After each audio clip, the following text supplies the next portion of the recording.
Across the Horn of Africa, after 2 seasons of failed rains, up to 10 million people are being affected by the worst drought for more than 50 years. The numbers now on the move in the region are threatening to overwhelm the aid agencies. The United Nations says large areas of Somalia, Ethiopia, Djibouti and Kenya are in crisis or an emergency. In Ethiopia, tens of thousands are heading into makeshift refugee camps every day. The problem is particularly acute in Dadaab, site of the world's largest refugee camps near the Kenya-Somalia border. Katie Russell has this. Just a few more days and this child might not have survived. The family knowing their only hope was to reach this refugee camp. They fled drought and violence, walking or being carried for many days and weeks. The most severely malnourished get immediate hospital treatment. Most of them, when they come here, they're very much dehydrated, malnourished, and some of them we receive them, we resuscitate them, we find them to be in shock, so we try to stabilize them so they take time to become well. This is Dadaab in Kenya, the world's biggest refugee camp. Built for 90,000 souls, sanctuary now for more than 4 times as many.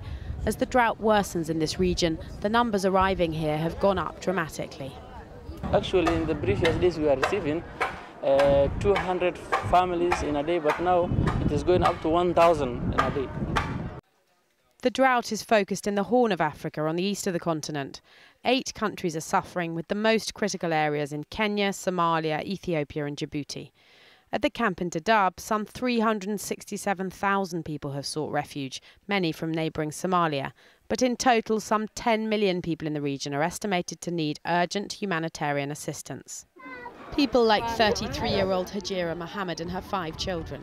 They walked all the way from Somalia's Lower Juba region. It took 10 days. I was a small-scale farmer, but this year all my crops failed, so we had to flee the drought and the thirst. A toxic mix of no rain, failed harvests and rising food prices have hit this region hard. People who depend on livestock finding it impossible to keep their animals alive. So they're forced to places like Dadaab.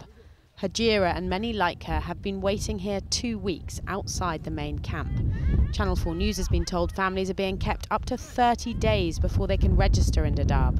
The medical charity MSF told us it's taking so long to process them and give them proper food rations, some children are becoming more malnourished after they arrive. With their immune systems already down, they're more at risk of illness and even death. It is something that's a huge concern, and it's certainly conceivable that children will become, malnourished after arriving at the camp, or more malnourished after arriving at the camp if they're not given that food. I mean, it's very difficult to sort of to verify how long they're having to wait, but I've certainly met families who have been waiting days today, and I'm told that it's a fairly widespread problem.